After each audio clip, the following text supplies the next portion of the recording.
You're listening to the Amazing Facts Daily Devotional. Today's topic, Judah the Engineer, Part 4.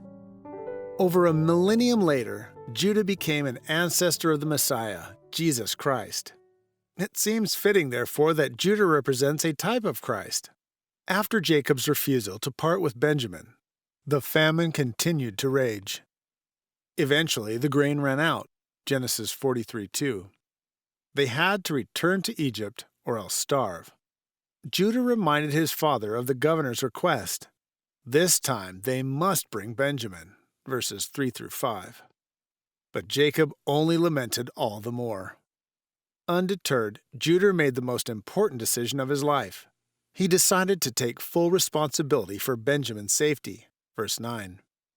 He was not willing that they all, his children, his brother's children, his father, should die that slow, painful death, as well as leave Simeon to rot in an Egyptian dungeon. Jacob, faced with Judah's plain common sense, finally gave his consent. So the brothers set out again for Egypt and its mysterious governor, careful to bring enough money for their previous sacks of grain as well as the new grain they were to buy. How far they had come from the greed and deceit of their youth!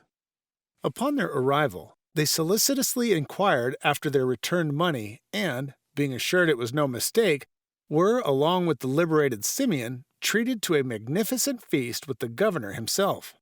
Again their sacks were filled with grain, and felicitous they began their journey home. But before long came the governor's steward after them, accusing them of stealing the governor's precious silver cup. Though the brothers protested their innocence, the cup was discovered in none other than Benjamin's sack of grain.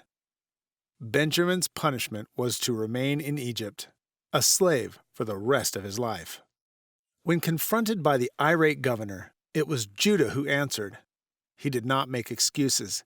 Even though in truth all of the brothers were innocent, he took the blame upon them all. Chapter 44, verse 16. Humbly did he petition the governor for Benjamin's freedom, eloquently expressing his father's love for his youngest son and his own love for his aging father. Lastly, he willingly offered himself in place of Benjamin, verses 33 and 34, as Jesus had offered himself as our Passover lamb. This loving act of sacrifice was all the proof the governor needed. By this he knew that his brothers had truly changed, for the governor was none other than their lost brother, Joseph. Have you ever given sacrificially for someone else? What did that act do for your faith? Our key Bible text today comes from Genesis chapter 43 and verse 9.